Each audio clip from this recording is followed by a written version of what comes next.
Hello, I am Kiki or Karen, and today we are reading Greenlight Medical Anatomy of Kindness by Lunashir on AO3. As of recording, this fic has 10 chapters and nearly 28,000 words and is still ongoing. Without further ado, here's the summary. Izuku never expected his patients to come to him uninjured. Sure, some wave at him when they patrol in the area, but no one really dropped in unless they needed immediate help. He isn't quite sure why this one keeps showing up with barely anything but scrapes and bruises, but he isn't complaining. Or Aizawa gets heavily injured during patrol.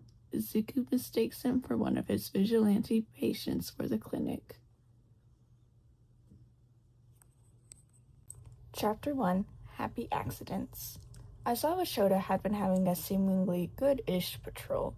Sure, he didn't get enough sleep, and the jelly pouch probably didn't meet his nutritional value he had to meet, and the patrol was going longer than usual because he was covering someone's shift, but at least the weather was pleasant. The rain had been falling for hours, blurring the city's edges and smearing the lights of billboards into colorful splotches. Sure, the summer rain had soaked through his jumpsuit and the fabric now clung to his skin, and sure, the weather made the roofs more slippery, but it brought a sense of calm with it. The rhythmic patter of rain on asphalt gave a beat to his heart to follow, making pacing much easier while jumping across rooftops. Besides, it blurred his figure in the night even more, creating a camouflage for him when he dropped down into alleyways to apprehend criminals. He was used to working in weather like this. He'd go as far to even say he preferred it. He prevented an assault, intercepted 2 housebreakings, and tracked down an escaped villain before handing him over to the police once again. And then it went to show. He didn't know how it happened, but it didn't matter. He got robbed while on patrol, more than half of his hero gear. Honestly, it was pathetic. Shota was pretty sure that he got hit with some sort of quirk, because for the love of God, he could not find another reason why he would willingly, and so noisily, drop down into an alleyway and lay on the ground, before promptly passing out. He woke up a while later, although it was impossible with it still being the same dark night out, laying behind a dumpster, missing his capture scarf, goggles, his favorite knife, and tool belt emptied. More importantly, though, he was supporting a large bruise on his jaw, a stinging at his waist, and some sort of ache in his shoulder. He stood up, shaking off the water that collected in the fold of his clothes. A headache bloomed behind his skull, and he didn't feel quite awake yet. Oh well. He should probably make his way to the station then, report all this, right? So he slowly made his first step, just to stumble and fall against the nearest wall. He felt a sudden stinging underneath his ribs, as if his organs were spilling out his side. Shota quickly pressed a hand to the side of his waist, only to tug it away sharply when it touched something sticky. His hand came back, stained dark. Shit. So this stinging wound was actually an open and bleeding wound. His head became clearer, slowly, messing less and less with his ability to think. He reached out with his other hands to stabilize himself on the wall, just to have a sharp pain lace up his shoulder, making him lose balance and hit his back on the wall. He could feel heat spreading where the blood shouldn't be. Okay, this was bad. He glanced down to where he was sitting to check on how much blood he already lost, but it was too dark in the alley to distinguish the puddles of dirtied water from crimson, so he didn't know how long he'd been bleeding, or how much. Great. He unzipped his top from the pants and lifted the fabric. It didn't look like a fatal wound, but deep enough to allow him to bleed into unconsciousness. Adding to that, he was been going for far too long, running on too little. His body could cave at any minute and make him rest again, against his will. He patted his pockets for a phone or radio, only to come up empty. Of course they were taken. Shota momentarily grieved the pictures of his cats he'd saved on his cell phone before remembering he had more important things to tend to. He could ask a civilian for their phone to call the police station, but who knows if they were maybe actually a criminal. Besides, who would give their phone to some random, heavily bleeding man? Maybe it was the active effects of the quirk keeping him too busy to realize that someone probably would call an ambulance for him, rather than think he was a villain. but he was only realized that later. He pushed himself away from the wall again, having decided to walk to the nearest police station or hospital on his own. So far, everything was fine as it could be in this situation. Although he noticed his breath, it was steady but thinning. He took a measured step forward, and then another. So far, so good, he hummed under his breath, and that's when the next step his knees gave out. This time, he toppled sideways against the dumpster, which moved out from under him and banged against the opposite wall. He fell to the ground again, catching himself against the wet pavement, and this time he didn't bother trying to get up. There'd be no way he'd be getting help while laying here. The tracker inside his goggles was gone. Assuming that whoever stole them was still moving, it wouldn't cause any suspicion. Maybe his husband would call in and report that he hadn't returned home in a while. Although it was still dark out and he's supposed to be patrolling until sunrise, so maybe it wouldn't be too late. He relaxed against the ground, hoping he wouldn't bleed out if he does go unconscious. The cold floor helped his mind even more, now that he's aware of which alleyway he was in. Of course, it's dark and quiet, but he could smell the alleyway, which wasn't exactly pleasant. The garbage smelled and reeked of rust and antiseptic. The smell was barely there. Turn your head and you'll miss it to the wind, but definitely delayed on the bottom of the pavement. But then his clearer head also cleared up his pain receptors, apparently, because pain in both wounds hit him all at once. He groaned and closed his eyes in discomfort. Before that, though, just for a moment, he thought he saw something. A green light in the mouth of the alley he hadn't noticed before. He barely had time to register it before a certain cloudiness came over his mind again, the one where you're just on the verge of falling asleep.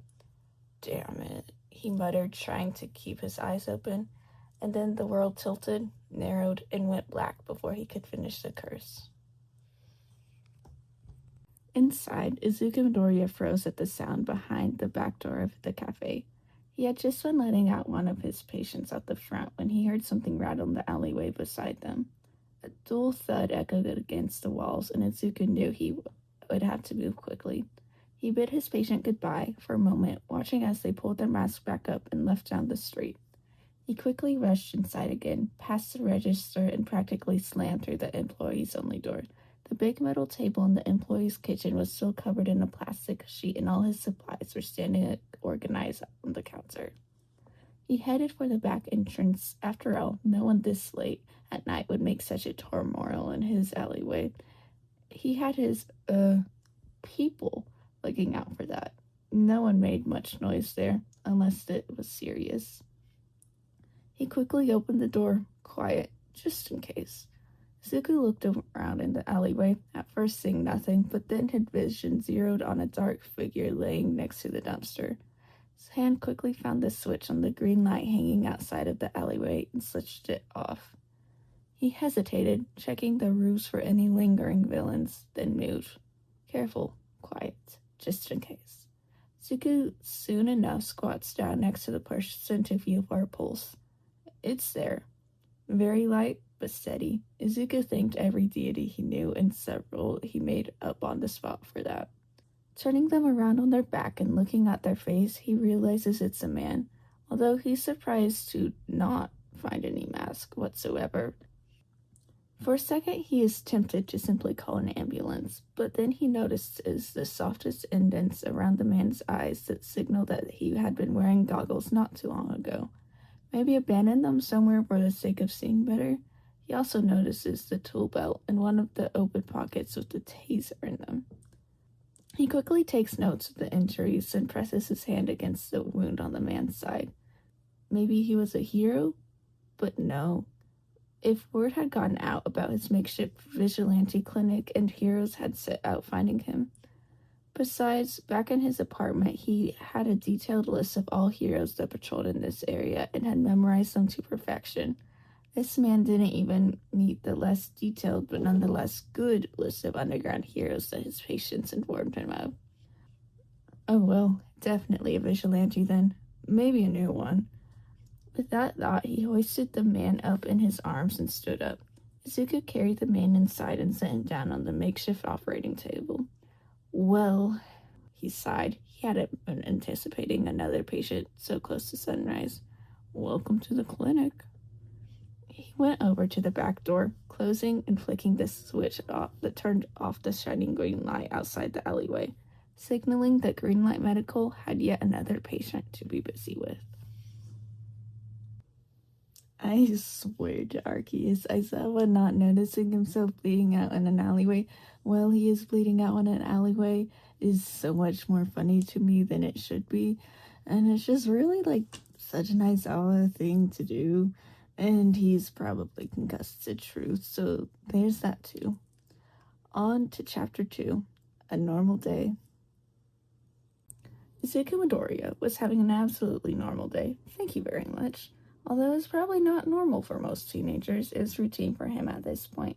He got up at 1 p.m. to the sound of his flaring alarm. Why so late, you might ask? He didn't go to school like most others his age. Besides, he tended to stay up late, until 5 a.m. precisely, every night. But that didn't matter now. He groaned as he brushed his blanket aside. Sure, he got a good night's rest, but that didn't prevent him from feeling batshit tired in the morning. Well, technically afternoon. Izuku got ready in the bathroom, took extra care to clean underneath his fingernails, and got dressed in his work uniform. A simple white button-up and black dress pants, and went to the kitchen. Oak, his brown tabby, jumped from the counter and rubbed against his legs, meowing loudly. He chuckled. She was asking for food in such a manner as if she was still the starving stray he had found in the back alley, instead of the well-fed cat she was now. He put some food and water in her bowls before walking pointedly past his guest bedroom and turning to the one awkwardly placed door in his apartment in the middle of the room. Today he had a hands-on day. Instead of dealing with an ungodly amount of documents he had laying in his office. Opening the door, he's greeted with the smell of freshly baked goods and coffee. He locked the apartment door behind himself and skipped down the old wooden stairs. The steps led down to a staff kitchen where one of his employees was pulling out cherry red cupcakes out of the oven. The cafe's baker was Fujisawa Kenta, quite the pleasant man with a friendly demeanor, nearing his 30s, and Izuku nodded to him in passing. The other grinned back at him while setting down the cupcakes and reaching for the white frosting. He went over to the hook, grabbed his dark green apron before heading to the employees-only door. He hesitated for a moment, checking himself over mentally if he really did have everything to start the day. Deeming yes, he pushed the light brown door open. Forest Green was a small cafe based on, you guessed it, a forest. The walls were a mossy green color. Everything was accented with wood paneling. Plants stood around the little live, undying branches hung in the corners, swishing their leaves back and forth with an invisible wind, courtesy of one of the former employees. He once owned it with his mother, although she didn't spend too much time in the cafe itself. His mother had been a doctor at the Musutafu Hospital, so she spent most of her time working or in her office at home, researching some diagnosis. She had barely any time to busy herself with a cafe on top of her demanding job. The cafe had been a gift for Izuku. He had long since accepted the thought that he had been worse at hiding his bruises from bullying than he thought, and his mother had noticed that. She never outright said it, but it's the feeling she bought the place to give him a place of comfort with people who'd actually caused him no harm. So nearing the end of middle school, at 10 years old, he found himself in front of a newly opened cafe, their new apartment, and smiling his mother. She trusted his skills and tendency to learn quickly, so she left him in charge with most things that came with ownership. Sure, she handled the important documents and sometimes would poke her head in his room to help with whatever shipment orders he was organizing, but most of the times it was just him, and he didn't mind it. Izuku practically blossomed in his new role and began excited to return from school to continue his work. The staff knew him in passing, knowing to send him emails concerning issues of the cafe since his shy self was too scared to go down and actually face the people. He was happy, and his work was acknowledged for the first time in years. One moment, everything was fine. The next, it was not. It happened when he was 12. His mother had been at work. peacefully sitting in her office, typing away in a patient file, when a man stormed in. He accused her of killing his wife, ending her too young life early. Apparently, the wife had been in the care of Midoriya Inko up until her surgery, where she had died in the operating table when her quirk rejected the lung transplant and exploded the organ in turn. The man had lashed out at Inko with his quirk, filling her lungs with water to the point of drowning. Or so Izuku was told. From then on, the cafe belonged to only him. Sure, it was odd to have a minor on the ownership papers alone, but those who could do something about it either kept their mouths shut, and the ones who knew didn't mind it. He never knew why he was never drawn into the foster system, but couldn't bring himself to care. The years after his mother's death had been hard on him, but soon enough he found footing again with the support of the cafe's employees. He dropped out of school to Kachan's disappointment. He probably was just sad that he lost the punching bag and someone would have to fill Deku's shoes to focus on the cafe full-time. He introduced himself to the staff fully, and while reluctant at first, his presence was accepted, even if some never really got over the absurdity of having a boss who's younger than them by years, if not decades. He never revealed his quirk status to them. He knew better than to do that and lose half of his staff by the first week. He explained that he had a mild pain resistance quirk, which they believed him once they saw him touch the scouting hot espresso machine with nothing but his bare hands and not flinching away. The truth was that he had just built up an immunity to heat in his palms by trying to tend to the coffee machine himself during the night to make his mama a latte, just to forget how hot it was every time he touch it by accident. The line went over smoothly.